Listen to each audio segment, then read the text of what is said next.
সেই জন্যই টিউটোরিয়ালটা বন্ধ রাখতে হলো।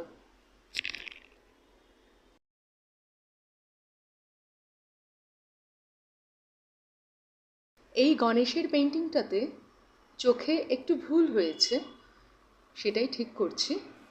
এই গণেশটা যতদূর সম্ভব কালারফুল করার চেষ্টা করেছি। চারপাশে অত্যন্ত উজ্জ্বল রঙের ফুল লতা পাতার মোটিভ দেওয়ার চেষ্টা করেছি।